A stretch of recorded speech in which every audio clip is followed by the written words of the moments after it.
Pada bulan Juli tahun 2020, kepolisian Hangzhou menerima laporan orang hilang. Dalam pelaporan tersebut, suami dari korban yang bernama Shu melaporkan bahwa istrinya yang bernama Lai berusia 52 tahun tiba-tiba saja menghilang. Polisi kemudian menanyakan kondisi Lai yang pada saat itu menghilang. Apakah ia memiliki kondisi mental yang tidak stabil atau mereka mungkin sedang mengalami masalah rumah tangga sehingga sang istri mungkin pergi untuk sementara waktu. Dengan lantang Shu mengatakan bahwa sang istri sangat sehat baik secara mental maupun fisik. Shu kemudian melanjutkan laporannya dengan mengatakan bahwa hubungan antara dirinya dan Lai baik-baik saja. Ia ingat betul bahwa pada hari Lai menghilang, mereka baru saja merayakan ulang tahun putri mereka. Pada kala itu, di tanggal 4 Juli, ia dan Lai serta putri mereka sedang merayakan acara ulang tahun sang putri dengan makan bersama di rumah. Setelah acara makan-makan selesai, kemudian sekitar pukul 10 malam, ketiganya memasuki kamar masing-masing untuk beristirahat. Kemudian saat tengah malam, sekitar pukul 12.30 dini hari di tanggal 5 Juli, ia terbangun untuk pergi ke kamar mandi. Pada kala itu, Shu ingat betul bahwa Lai masih tidur di sampingnya. Kemudian pada pagi hari, pukul 5:30 pagi, ia bangun dari tidurnya. Namun, kini Shu tidak lagi melihat sang istri di ranjang tempat mereka tidur. Pada awalnya, Shu merasa tidak ada yang janggal karena ia melihat ponsel Lai masih tergeletak di tempatnya. Ia berpikir mungkin saja Lai sedang olahraga pagi di sekitar apartemen mereka. Namun ia menjadi sangat cemas ketika hingga di tanggal 6 Juli sang istri tidak kunjung pulang. Sebelum ia bahkan melaporkan hilangnya sang istri ke polisi, ia sempat memeriksa lemari pakaian milik Lai. Akan tetapi, ia tidak menemukan Lai membawa satu helai pun pakaian miliknya. Isi lemari milik sang istri bahkan masih rapi seperti sebelumnya. Dan juga selain itu, barang pribadi Lai lainnya seperti dompet dan sepatu yang biasa dikenakan oleh Lai masih berada di rumah mereka. Mendapatkan laporan demikian, polisi kemudian segera mendatangi apartemen tempat Shu dan Lai tinggal. Diketahui rumah tinggal mereka berlokasi di lantai 8, gedung 4, Sanbo Baiyuan, Hangzhou. Setelah sampai di rumah tinggal Shu dan Lai, polisi kemudian membagi timnya menjadi dua. Tim pertama bertugas memeriksa kamera CCTV yang berada di dalam gedung apartemen, dan tim kedua memeriksa isi apartemen milik Shu dan Lai. Tim pertama yang memeriksa kamera CCTV menemukan bahwa di tanggal 4 Juli, Lai dan putrinya terlihat keluar dari apartemen mereka. Namun selang beberapa jam, Lai dan putrinya terlihat kembali ke apartemen mereka. Untuk penyelidikan yang lebih intensif, polisi kemudian mengambil rekaman kamera CCTV dalam beberapa hari sebelum Lai menghilang dan setelah Lai menghilang. Total polisi mengambil 6.000 jam rekaman kamera CCTV di apartemen maupun daerah sekitar. Ketika tim pertama mendapatkan cukup petunjuk dari kamera CCTV, hal berbeda dirasakan oleh tim kedua yang memeriksa apartemen Shu dan Lai. Di sana, mereka tidak mendapati sesuatu yang aneh di dalam apartemen tersebut. Polisi yang kini telah berada di kantor kemudian kembali memeriksa kamera CCTV untuk mencari keberadaan Lai. Akan tetapi hasilnya nihil. Dalam rekaman tersebut, Lai terlihat terakhir pada tanggal 4 Juli ketika ia kembali ke dalam apartemen bersama putrinya. Hal ini menguatkan dugaan polisi bahwa Lai tidak pernah keluar dari apartemen tempatnya tinggal. Karena kondisi yang genting inilah, polisi bekerja sama dengan pihak keluarga, kemudian menyebarkan selebaran pemberitahuan orang hilang ke masyarakat dan media. Pemberitahuan ini juga menawarkan 30.000 yuan atau sekitar 67 juta rupiah sebagai imbalan kepada siapapun yang bisa memberikan informasi mengenai keberadaan Lai. Sementara pihak kepolisian menunggu informasi dari masyarakat, Shu dan keluarga besar Lai mencoba melakukan investigasi mereka sendiri. Menurut keterangan Shu kepada keluarga besar, sebelum Lai menghilang, ia berencana untuk mengajak Lai pindah ke apartemen lain. Di dalam komunitas apartemen yang mereka kehendaki tersebut, terdapat sebuah kolam yang memiliki lebar sekitar 2 meter. Shu kemudian mengisyaratkan kepada keluarga besar Lai mengenai kemungkinan Lai terjatuh di dalam kolam tersebut. Keluarga yang sedang putus asa itu kemudian mencoba mencari cara untuk menemukan Lai di kolam milik komunitas tersebut. Dengan persetujuan dari pihak-pihak terkait, mereka kemudian menguras air di dalam kolam. Akan tetapi, upaya tersebut tetap tidak membuahkan hasil, karena Lai masih tidak diketemukan. Setelah beberapa tindakan tetap tidak menunjukkan pencerahan mengenai keberadaan Lai, otomatis pencarian Lai kini seakan berjalan di tempat. Dalam fase inilah beberapa orang terdekat Lai merasakan sesuatu yang aneh mengenai suami Lai, yakni Shu. Pada suatu hari, seorang tetangga mereka tidak sengaja bertemu Shu di lift apartemen mereka tinggal. Karena berita hilangnya Lai ini cukup menggegerkan lingkungan setempat, ia pun mencoba menanyakan kepada Shu apakah ia dan keluarga sudah menemukan petunjuk baru mengenai keberadaan Lai. Namun dengan sikap dingin, Shu menjawab belum. Ia kemudian seolah menghindar dari pertanyaan-pertanyaan yang menyangkut dengan Lai. Kejadian yang tidak mengenakan juga terjadi pada tanggal 19 Juli. Pada saat itu, Shu mengunjungi rumah saudara perempuan Lai untuk mengambil buku putrinya yang tertinggal di sana. Ketika saudara perempuan Lai menanyakan mengenai kasus Lai kepada Shu, dengan nada tinggi, Shu menjawab, "Kau tidak perlu lagi mencari Lai. Ia tidak dalam bahaya apapun. Ia mungkin hanya sedang bersenang-senang dan pergi meninggalkan kita." Saudara perempuan Lai kemudian menjawab, "Hal itu sungguh sangat tidak mungkin. Kau tahu sendiri, menurut polisi, Lai tidak pernah keluar dari gedung apartemen. Hal ini berarti semua yang ada di gedung tersebut merupakan tersangka, termasuk kau juga." Tanpa menjawab apapun, Shu langsung pergi dari rumah saudara perempuan Lai itu. Kejadian tersebut tentu saja menimbulkan pertanyaan besar bagi keluarga Lai. Pasalnya, selama Shu menikah dengan Lai, ia selalu memperlihatkan kesopanan dan tata krama. Selain itu, setelah menghilangnya Lai, Shu seakan pasif untuk berdiskusi mengenai langkah selanjutnya yang ingin ditempuh untuk menemukan Lai. Serangkaian perilaku aneh yang ditunjukkan oleh Shu tersebut tentu saja membuat pihak keluarga dan kerabat Lai menjadi curiga. Oleh karena itu, mereka pun melaporkan hal tersebut kepada pihak kepolisian. Polisi yang pada titik ini masih menemui jalan buntu tentu menanggapi hal tersebut dengan sangat serius. Mengingat dari bukti CCTV apartemen setelah tanggal 4 Juli, Lai tidak terlihat keluar dari gedung sama sekali. Hal ini mengisyaratkan bahwa orang terdekat Lai maupun orang di dalam apartemen tersebut sebagai terduga tersangka. Namun polisi tahu betul bahwa membuat Shu mengatakan kejujuran tidak akan mudah. Karena sejauh ini bukti yang dimiliki polisi hanya rekaman CCTV dan juga keterangan beberapa orang terdekat Lai yang mencurigai Shu.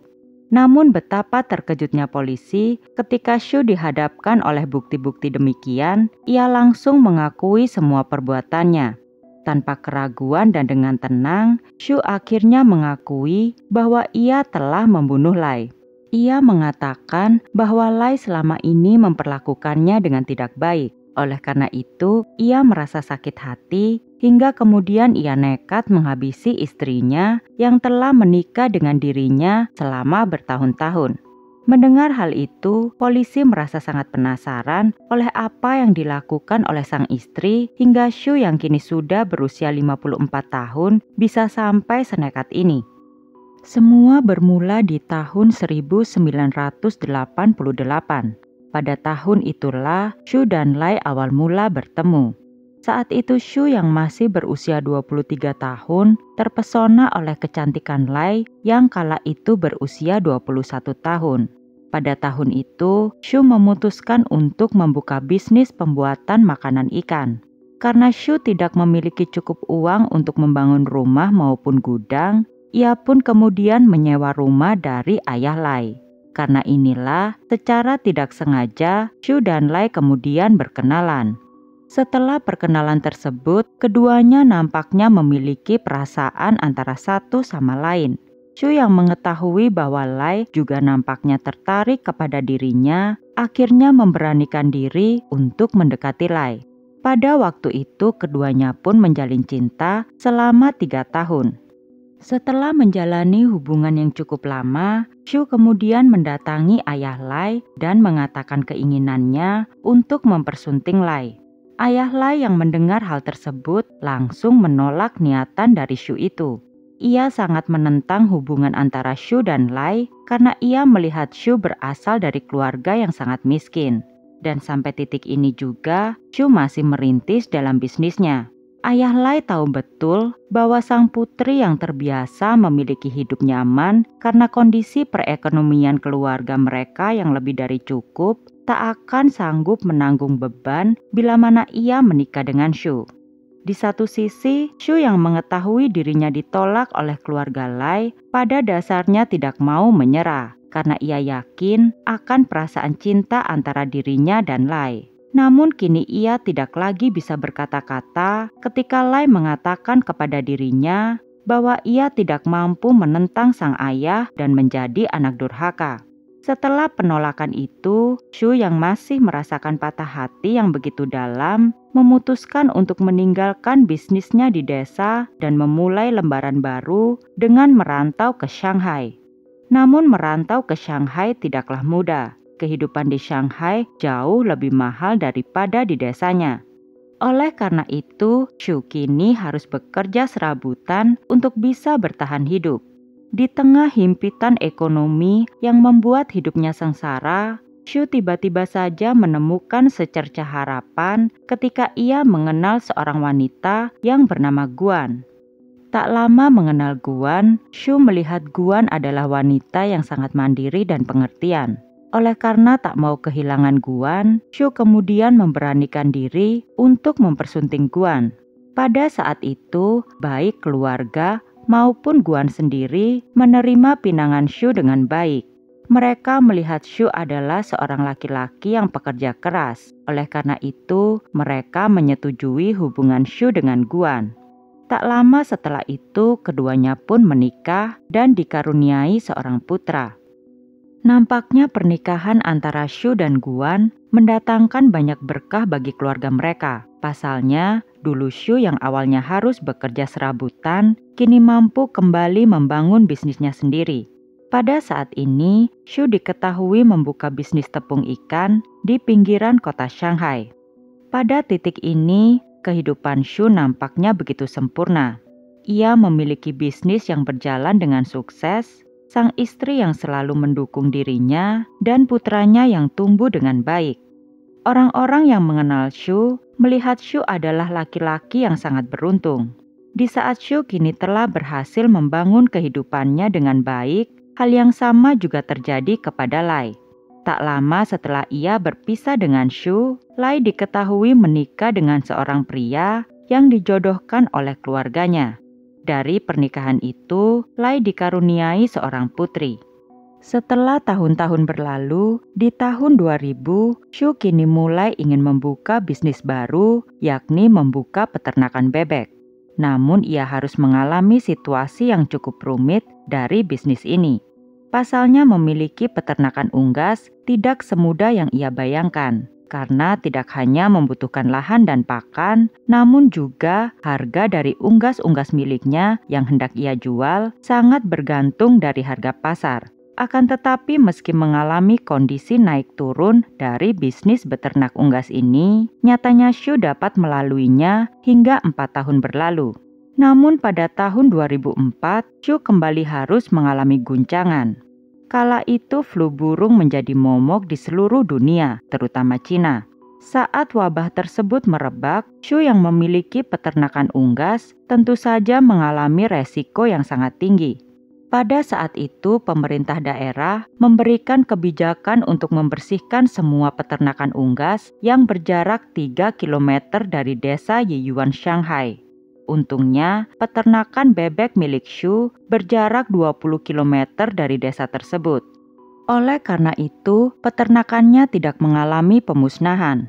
Namun karena kasus flu burung terus melonjak, ia pun mau tidak mau harus mengalami dampaknya hingga akhirnya usahanya itu kini harus gulung tikar. Dengan hutang yang menumpuk karena kegagalan usahanya, Shu tiba-tiba saja teringat kepada Lai. Meskipun Lai tidak berkontribusi dalam memberi pinjaman atau bantuan lainnya, namun nampaknya hanya bisa berbicara lewat sambungan telepon dengan Lai saja bisa membuat hati Shu menjadi tenang. Di tengah himpitan kesusahan ekonomi yang dialaminya, Shu nyatanya mencari penghiburan dengan kembali berkomunikasi dengan cinta lamanya. Tidak ada yang tahu bagaimana keduanya dapat mengetahui nomor ponsel masing-masing. Namun yang pasti, kini Shu kembali menjalin hubungan dengan Lai. Setelah sekian lama berhubungan lewat telepon, kini keduanya memutuskan untuk kembali bertemu. Pertemuan ini tak ayal membuat romansa yang dulu sempat padam, kini akhirnya kembali menyala.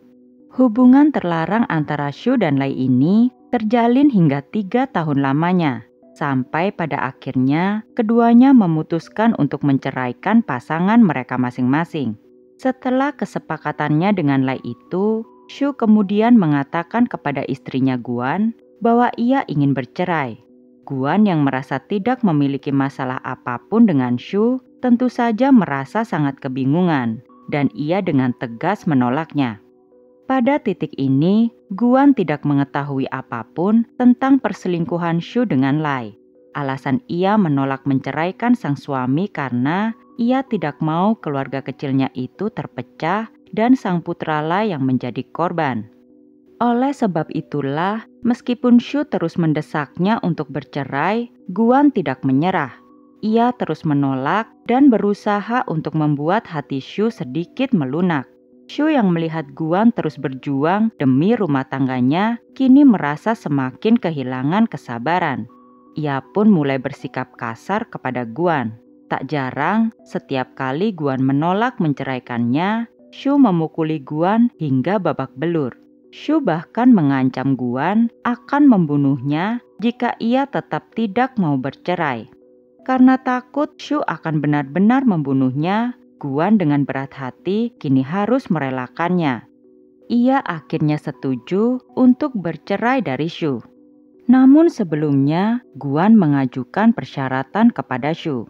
Pada waktu itu, Guan meminta Shu untuk merubah sertifikat rumah mereka menjadi atas nama dirinya. Karena Shu yang sudah tidak sabar ingin segera bercerai, ia pun menuruti persyaratan Guan tersebut. Setelah proses perceraian Shu akhirnya rampung, kini giliran Lai yang meminta bercerai dari suaminya. Tanpa rintangan dan penolakan yang berarti, pada akhirnya Lai pun kini telah resmi bercerai dari suaminya. Tak lama setelah keduanya bercerai, di tahun 2008, Shu dan Lai akhirnya menikah. Di usia mereka yang kini telah memasuki kepala 4, Shu dan Lai begitu bahagia karena pada akhirnya cinta mereka dapat bersatu lewat ikatan pernikahan. Setelah berpisah selama bertahun-tahun, kini akhirnya bisa bersama dengan orang yang sangat mereka cintai, tentu membuat hati Shu dan Lai begitu berbunga-bunga. Rasa bahagia itu kian lengkap karena kini Shu dan Lai dikaruniai seorang anak perempuan. Namun kebahagiaan Shu dan Lai itu perlahan mulai sirna ketika keduanya mengalami beberapa masalah yang menghampiri keluarga mereka. Pada tahun 2010, Shu kala itu menerima kompensasi dari pemerintah sebesar 800.000 yuan atau sekitar 1,7 miliar rupiah dari hasil penjualan tanah yang dibeli oleh pemerintah. Dulunya tanah tersebut Shu pergunakan untuk peternakan bebek. Mendapatkan rejeki yang begitu banyak secara tiba-tiba tentu membuat Shu dan Lai begitu bahagia. Oleh karena ingin menambah pundi-pundi uangnya, Shu kemudian mengalokasikan seluruh uang tersebut untuk saham. Namun karena saham yang ia beli tidak menguntungkan, pada akhirnya ia harus kehilangan seluruh uangnya. Karena hal itu, Shu kemudian bekerja sebagai supir truk untuk memenuhi kebutuhan hidup keluarganya. Akan tetapi, penghasilan sebagai supir truk nyatanya tidak cukup untuk memenuhi kebutuhan mereka sekeluarga. Apalagi mengingat Shu kini memiliki seorang anak yang tinggal dengan dirinya. Oleh sebab itulah, Lai kini membantu Shu dengan bekerja sebagai petugas kebersihan di sebuah perusahaan. Pada titik ini, Shu kembali harus merasakan penderitaan karena himpitan ekonomi di usianya yang sudah tidak muda lagi. Hal itu tentu saja membuatnya merasa sangat tersiksa. Hal yang sama nampaknya juga dialami oleh Lai. Lai yang sedari kecil diperlakukan bak seorang putri oleh keluarganya, kini harus bekerja sebagai petugas kebersihan di sebuah perusahaan. Ia tentu merasa tak kalah tersiksa dari Shu, apalagi jika mengingat sebelum ia menikah dengan Shu, Lai bekerja di sebuah perusahaan dengan gaji yang cukup tinggi. Namun kini semuanya berubah 180 derajat. Akan tetapi setelah bertahun-tahun hidup dengan kondisi ekonomi yang sangat sulit, angin segar nampaknya mulai menghampiri Shu dan Lai. Diketahui keduanya kembali mendapatkan kompensasi dari pemerintah karena rumah tinggal atas nama mereka yang digusur oleh pemerintah. Jadi pada waktu itu, Shu dan Lai memiliki sebuah rumah kecil di desa Sanbao. Karena desa tersebut mengalami penggusuran, pemerintah memberikan ganti rugi. Meskipun Shu dan Lai tidak tinggal di sana, namun rumah itu memiliki sertifikat atas nama mereka berdua. Oleh sebab itu, kompensasi diberikan kepada keduanya. Pemerintah pada saat itu memberikan kompensasi untuk rumah Shu dan Lai yang digusur dengan 2 buah rumah. Rumah pertama dengan luas 55 meter persegi dan rumah kedua dengan luas 110 meter persegi. Ketika sedang mengurusi berkas-berkas untuk 2 rumah baru mereka, Shu meminta kepada Lai untuk memberikan rumah kedua yang memiliki luas 110 meter persegi itu kepada putranya, hasil dari pernikahan pertamanya. Namun Lai menolaknya. Ia dengan tegas meminta semua aset rumah memiliki sertifikat atas nama dirinya. Karena Lai merasa ia juga memiliki 2 putri hasil dari pernikahannya dengan suami pertamanya dan hasil dari pernikahannya dengan Shu. Ia ingin jika kelak ia meninggal, rumah-rumah itu akan menjadi milik anak-anaknya. Namun Shu merasa sangat keberatan dengan hal itu. Dalam benak Shu, anak laki-laki adalah garis keturunannya yang berhak memiliki semua aset dalam keluarganya. Oleh karena tidak adanya titik temu pada perdebatan itu, keduanya pun bertengkar hebat. Karena Lai yang tetap ingin ngotot kedua rumah itu harus di atas namakan dirinya, ia pun memukuli Shu agar mau ikut berpartisipasi dalam pengurusan berkas-berkas tersebut. Karena sudah tidak sanggup lagi terus bertengkar dengan Lai, ia pun akhirnya mengalah dan membiarkan kedua rumahnya itu di atas namakan sang istri. Setelah pertengkaran-pertengkaran tanpa henti, hubungan Shu dan Lai kini nampaknya semakin renggang. Setiap hal-hal kecil selalu membuat keduanya bertengkar hebat, hingga tak jarang Lai memukuli Shu di hadapan putrinya. Pada awalnya karena hatinya yang kini sudah lelah, Shu ingin mengambil nyawanya sendiri. Namun, ia tidak berani melakukannya. Dalam benak Shu, sebenarnya pertengkaran dalam rumah tangga itu sudah hal biasa. Namun yang semakin mengiris hatinya ketika ia menyadari bahwa ia telah mengambil langkah yang salah selama hidupnya. Shu selalu kembali teringat betapa Guan istri pertamanya memperlakukan dirinya dengan penuh rasa hormat dan masih setia mendampinginya meskipun dalam kondisi mereka yang sangat miskin. Namun ia malah mencampakkannya begitu saja. Akan tetapi kemungkinan hal yang sama juga dirasakan oleh Lai. Saat ia begitu nelangsa ketika dirinya merasakan penyesalan karena menuruti egonya dengan meninggalkan suami pertamanya yang dulu memperlakukannya bak tuan putri. Namun kini ia hanya wanita tua yang selalu mengomel karena ketidakpuasannya atas kondisi suaminya. Akan tetapi ketika Lai hanya berani nelangsa di belakang Shu, hal berbeda dirasakan oleh Shu. Semenjak penyesalannya semakin memuncak, ia mulai memiliki keinginan untuk menghabisi Lai dengan cara apapun. Hingga akhirnya kejadian mengerikan itu terjadi tepat di hari ulang tahun sang putri. Seperti yang disebutkan sebelumnya, tanggal 4 Juli tahun 2020 merupakan hari ulang tahun Putri Lai dan Shu. Oleh karena itu, sekitar pukul 4.30 sore, Lai mengajak sang putri untuk membeli kue ulang tahun. Kemudian pukul 5.30 sore, mereka kembali ke apartemen. Sesampainya di apartemen, Shu dan Lai memasak untuk makan malam acara ulang tahun sang putri. Pada saat itu, keduanya memutuskan untuk memasak bakso. Ketika Shu sedang menyiapkan bumbu-bumbu, Lai bertugas untuk mencuci penggiling daging untuk bakso.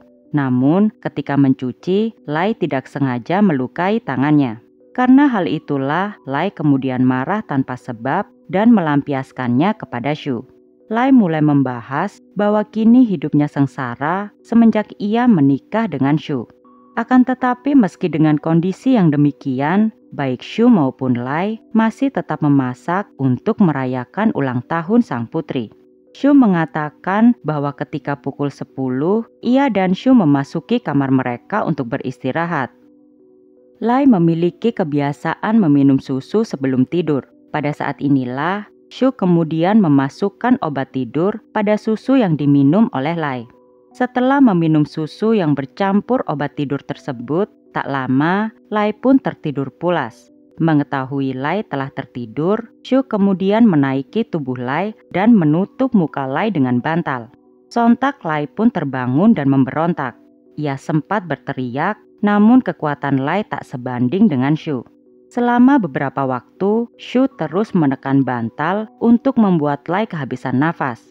Hingga akhirnya Lai benar-benar kehabisan nafas. Mengetahui tubuh Lai telah lemas, Shu kemudian mengangkat bantal yang ada di muka Lai untuk memastikan bahwa Lai benar-benar telah meninggal. Setelah yakin Lai meninggal, Shu kini memikirkan cara untuk membuang jenazah sang istri. Pada waktu itu, putri mereka sedang tidur di kamarnya. Oleh karena itu, ia harus ekstra hati-hati agar tidak membangunkan sang putri. Shu kemudian berjalan perlahan-lahan sambil membopong tubuh Lai untuk ia bawa ke kamar mandi. Setelah itu, dengan peralatan yang terdapat di rumahnya, Shu memutilasi tubuh Lai menjadi beberapa bagian. Setelah berhasil memotong-motong tubuh Lai, ia kembali mengiris daging pada tubuh Lai dan ia hancurkan dengan mesin penggiling daging. Setelah hancur, ia lalu membuangnya ke saluran pembuangan. Polisi sempat mempertanyakan bagaimana bisa putri mereka tidak mendengar apapun pada malam itu. Namun Shu tidak menjawab. Melihat dari gerak-gerik sang putri dan juga motifnya, polisi meragukan akan keterlibatan putri Shu dan Lai dengan pembunuhan ini. Oleh karena itu, polisi meyakini bahwa Shu telah memberikan obat tidur kepada putrinya agar ia benar-benar tertidur pulas hingga tidak mendengar apapun yang terjadi pada malam itu. Polisi kemudian kembali menanyakan kepada Shu mengenai sisa potongan tubuh Lai yang telah ia mutilasi. Dengan santai Shu mengatakan bahwa ia membuangnya di tempat sampah kompleks pada tanggal 5 Juli ketika sang putri sedang keluar rumah. Shu kembali menerangkan kepada polisi bahwa pada tanggal 5 dini hari setelah Lai meninggal dunia, ia tidak langsung memutilasi semua tubuh Lai. Hanya beberapa bagian yang bisa ia hancurkan dengan pemotong daging. Namun ia melanjutkan aksi kejinya itu di pagi harinya ketika sang anak sedang keluar rumah. Ia kemudian memotong-motong tubuh Lai dengan gergaji listrik. Meskipun telah mendapatkan pengakuan utuh dari Shu, polisi masih harus melakukan serangkaian penyelidikan yang rumit. yakni memastikan bahwa pernyataan Shu tersebut memiliki alat bukti yang konkret untuk mereka ajukan di pengadilan. Oleh karena itu, pada tanggal 22 Juli, setelah 17 hari, Lai dilaporkan menghilang, polisi memompa septic tank untuk mencari potongan daging milik Lai. Polisi mengerahkan seluruh timnya dan dengan bantuan pihak-pihak terkait, mereka berhasil menyedot seluruh isi dari septic tank apartemen dan terkumpullah sebanyak 40 truk limbah. Setelah berhasil menyedot limbah tersebut, polisi kemudian meneliti isi dari limbah itu. Dari sana, mereka menemukan organ tubuh yang diduga kuat milik Lai dan beberapa jaringan tubuh manusia. Akan tetapi, dikarenakan suhu yang tinggi pada tanggal Lai dimutilasi, inti sel dalam tubuh Lai kebanyakan telah diketemukan dengan kondisi yang sudah mencair. Kini tugas tim forensik harus mengalami jalan buntu karena itu. Mereka sangat kesulitan untuk memastikan bahwa DNA yang terkandung dalam jaringan tubuh yang ditemukan di dalam septic tank memang benar milik Lai. Namun meski demikian, polisi Hangzhou tidak mau menyerah. Mereka kemudian meminta bantuan kepada tim forensik Shanghai yang diketahui memiliki peralatan yang lebih canggih. Setelah beberapa waktu menanti, akhirnya polisi pun mendapatkan hasil. Berdasarkan analisa dari tim forensik Shanghai menyatakan bahwa jaringan manusia yang ditemukan di septic tank apartemen dipastikan memiliki kecocokan DNA dengan Lai. Setelah Shu mengakui semua perbuatannya dan polisi berhasil mengumpulkan semua alat bukti, kini tinggal menunggu proses peradilan dilaksanakan. Pada tanggal 14 Mei 2021, persidangan atas kasus pembunuhan terhadap Lai akhirnya diselenggarakan. Dalam persidangan tersebut, majelis hakim menjatuhkan hukuman mati kepada Shu atas pembunuhan yang direncanakan dan mutilasi. Akan tetapi, Shu yang merasa tidak puas akan vonis hakim itu mengajukan banding. Pada saat persidangan bandingnya, pengacara dari Shu mengatakan bahwa Shu memiliki kondisi mental yang tidak stabil, sehingga ia mengajukan untuk dilakukannya evaluasi psikologi. Namun setelah adanya evaluasi dari pihak-pihak terkait, Shu dinyatakan tidak memiliki penyakit mental apapun. Oleh karena itu, pada persidangan di tanggal 26 Juli 2021, majelis hakim tetap kepada keputusannya, yakni memberikan hukuman mati kepada Shu dan juga meminta Shu membayar uang kompensasi kepada keluarga korban sebesar 200.000 yuan atau sekitar 446 juta rupiah. Setelah mendengar putusan hakim tersebut, Shu sontak kehilangan kendali. Ia kemudian melompat dan berdiri sambil berteriak kata-kata yang tidak pantas. Setelah itu, Shu dan pengacaranya kembali melakukan banding. Pada tanggal 25 Januari 2022, persidangan kembali diadakan. Para majelis hakim mendengarkan semua kesaksian dari Shu mengenai perbuatannya kepada Lai. Kemudian, pada tanggal 8 April, sidang putusan diadakan. Majelis hakim tetap memberikan hukuman mati dan denda kepada Shu. Pada kesempatan inilah, Shu meminta untuk berbicara dengan putrinya hasil pernikahannya dengan Lai. Dalam pembicaraannya itu, Shu mengatakan permohonan maafnya kepada sang putri. Pada tanggal 21 Maret tahun 2023, prosesi eksekusi Shu akhirnya dilaksanakan. Sebelum dilakukannya eksekusi, putra Shu dari pernikahan pertamanya dengan Guan datang untuk menemui Shu. Dalam pertemuan yang singkat itu, Shu kembali meminta maaf kepada putranya atas semua yang terjadi.